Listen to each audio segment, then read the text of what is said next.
ಯಾದವ ಸಮುದಾಯದ ಎಲ್ಲ ಮುಖಂಡರಿಗೆ ಸ್ಥಳೀಯ ಶಾಸಕನಾಗಿ ನನ್ನ ನಮಸ್ಕಾರ. ಧರ್ಮ ಮತ್ತು ಅಧರ್ಮದ ಬಗ್ಗೆ ಯುದ್ಧ ಬಂದಾಗ ಧರ್ಮವನ್ನ ಕಾಪಾಡಕ್ಕೆ ನನ್ನ ಪಾಲಿನ ಶ್ರೀಕೃಷ್ಣನಾದ MCS ಅವರಿಗೆ ನಿಮ್ಮ ಚಪ್ಪಾಳೆ ಮುಖಾಂತರ ಸ್ವಾಗತ. ಧರ್ಮವನ್ನ ಸ್ಥಾಪಿಸಿದಂತಹ ಚಿಕ್ಕಬಳ್ಳಾಪುರದಲ್ಲಿ MCS ಅವರಿಗೆ ನನ್ನ ಅಭಿನಂದನೆಗಳು. ಬಹಳಷ್ಟು ಸಂದರ್ಭದಲ್ಲಿ ಹೇಳ್ತಾ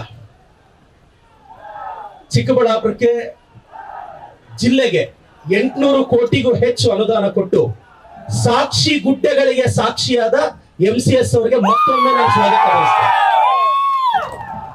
ಯಾದವ ಸಮುದಾಯದ ಎಲ್ಲ ಮುಖಂಡ್ರೆ, ಈ ದಯವಿಟ್ಟು ತಾವೆಲ್ಲ ಒಂದು ನೆನಪಿಡ್ಬೇಕು, ಶತಮಾನಗಳಿಂದ ಆಚರಣೆ ಮಾಡಕ್ಕಾಗದೇ ಇರೋ ಸರ್ಕಾರಿ ಶ್ರೀಕೃಷ್ಣ ಜನ್ಮಾಷ್ಟಮಿಯನ್ನ ಸರ್ಕಾರಿ ಆದೇಶ ಮಾಡಿದ್ದು ನಮ್ಮ ಸಿದ್ದರಾಮಯ್ಯ ಸಾಹೇಬರು ಅನ್ನೋದು ತಾವ್ ಯಾರು ಮರ್ತೋಗ್ಬಾರ್ದು. ಅದಕ್ಕೂ ಮುಂಚೆ ಬಹಳಷ್ಟು ಸರ್ಕಾರಗಳು ಬಂದಿತ್ತು. ಸಿದ್ದರಾಮಯ್ಯ ಸಾಹೇಬ್ರೆ ಬರ್ಬೇಕಾಯ್ತು ಇದನ್ನೊಂದು ಅಧಿಕೃತ ಕಾರ್ಯಕ್ರಮ ಮಾಡಕ್ಕೆ. ಯಾಕೆಂದ್ರೆ ಸನ್ಮಾನ್ಯ ಸಿದ್ದರಾಮಯ್ಯ ಸಾಹೇಬರು ಶೋಷಿತ ವರ್ಗಗಳು, ಅಹಿಂದ ವರ್ಗಗಳ ನಾಯಕ. ಅವರಿಗೆ ಈ ಸಮುದಾಯದ ನೋವು ಗೊತ್ತು. ಸೊ ಆ ಸರ್ಕಾರದ್ದು ಯಾದವ ಸಮುದಾಯಕ್ಕೆ ಶ್ರೀಕೃಷ್ಣ ಭವನವನ್ನ ನಮ್ಮ ಸರ್ಕಾರದಲ್ಲಿ ತರೋದು ನನ್ನ ಜವಾಬ್ದಾರಿ. ನಾನು ಖಂಡಿತವಾಗೂ ಆ ಭವನವನ್ನ ನಿರ್ಮಾಣ ಮಾಡಿಸ್ತೇನೆ ಅಂತ ಹೇಳ್ತಾ, ದಯವಿಟ್ಟು DC ಅವರೇ, ಕೆಲವರೆಲ್ಲ ಈಗ ಅನುದಾನ ಕೊಡ್ತೀನಿ ಅಂತ ಮಾತು ಕೊಟ್ಟಿದ್ದಾರೆ, ಅದೆಲ್ಲ ದಯವಿಟ್ಟು ನೋಟ್ ಮಾಡಿಕೊಂಡು ದಯವಿಟ್ಟು ಆ ಭವನಕ್ಕೆ ದಯವಿಟ್ಟು ಅದ್ ನೆನಪಿರ್ಬೇಕು.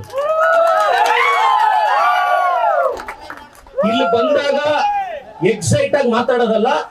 ಈಗ ದಯವಿಟ್ಟು ಈ ಸಮುದಾಯದವರೆಲ್ಲ ಮುನೇಗೌಡ್ರೆ ನೆನ್ಪಿಟ್ಕೋಬೇಕು. ಗೌಡ್ರೆ ನೆನ್ಪಿಟ್ಕೊಂಡು ಅದೇನು ಮೊತ್ತ ಇದೆಯೋ ತಾವು ಫಸ್ಟ್ ಕಲೆಕ್ಟ್ ಮಾಡಿ ಮತ್ತೆ ನನ್ನ ಸರ್ಕಾರಕ್ಕೆ ಹೋಗಿ ನಾನು ತಗೊಂಡ್ಬಂದು ಭವನವನ್ನ ನಾನು ಪೂರ್ಣ ಮಾಡ್ತೇನೆ.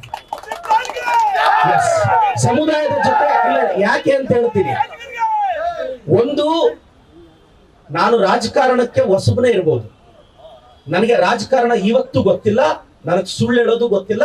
ಆಗುತ್ತೆ ಅಂದ್ರೆ ಆಗುತ್ತೆ ಅಂತೀನಿ, ಇಲ್ಲ ಅಂದ್ರೆ ಇಲ್ಲ ಅಂತೀನಿ.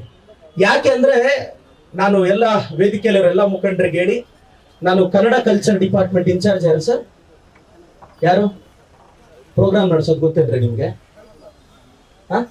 ಪ್ರೋಟೋಕಾಲ್ ಫಾಲೋ ಮಾಡೋದು ಗೊತ್ತಾ ನಿಮ್ಗೆ? ಒಂದು ಸರ್ಕಾರಿ ಕಾರ್ಯಕ್ರಮದ ಪ್ರೋಟೋಕಾಲ್ ಬಗ್ಗೆ ಗೊತ್ತಿಲ್ವಾ ನಿಮ್ಗೆ? ಅಲ್ವಾ? ಸ್ವಲ್ಪ ಪ್ರೋಟೋಕಾಲ್ ಫಾಲೋ ಮಾಡಬೇಕು.